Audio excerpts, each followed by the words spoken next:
calon ro DPR. Nyan mandum rencana keputusan tahu. Allah cuma itu tak usaha mendam tu tak usaha mendam. Tangwa ya Allah menyogot Nabi mana got pulang Badran ni. Kiban yang jor Badran menana digedi sekedar menang. Ina kat dengan calon presiden menanjit.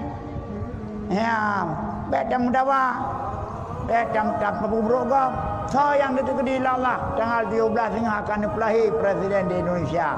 So yang negeri itu yang terjadi hana digedi hana terjadi. Walaupun yang tak pasal tak pulang pingkui kerot businya hai dengkukan urusan danyo. Ya urusan danyo ibadah. Cuma usaha mendam. Lah DPR ramai pilih usaha mendam, usaha tak pilih yang god, tak calon dah yang god dari yang god. Yang mandum mana calon ke DPR. Ya bina calon DPR urang god mandum. Hana urang hana god nunggu. God mandum rupai god, buat di god. Ya cara ni. Tak pilih dah yang lebih cara. Dah yang lebih sedia, mandum sedia. Dah yang lebih sedia. Mandum pemurah, dah yang lebih murah. Ni murah baju, lebih murah. Dah murah je, hana murah. So yang kasih, yang lebih kemana? Masih. Yang kalian kena duri urang kerana. Duri kan? Handuri. Yang kai dipek tu, menyoda bek dia fikir lain. Handuri bagap.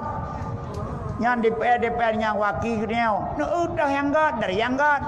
Dan bek ni apa hana god. Nyoda pegah hana gagop desa. Ijim dama fana DPR hana roh fana kana. Dekadi misal si A ngan si B ngan si C. Kan? Itu yang gaduh pegah ke si B, gaduh pegah ke si C. Karena itu yang galak ke dia. Nyan si B dan si C dah hana terjalan fana ka punuh lagi. Ngampu punuh ngan pahala geda. Karena ubena upat, urang yang upat amalan orang upat gejuk kepada orang yang tahu upat. Maka be upat gongo. Beda kun nyai ji. Pua ya calon roy. Mai du pua ladan. Mai buat han. Ijazah paket A, paket C. Nyai tu gaduh sampai gegap aja kai terima laju. Nyau bena fala tuan duri mulut ku ji hundu. Nak anak fala jaigap. Baik berah gap. Di masjid tak calon, tak sulok dah yang senang. Tak ikut dah yang menang. Anggap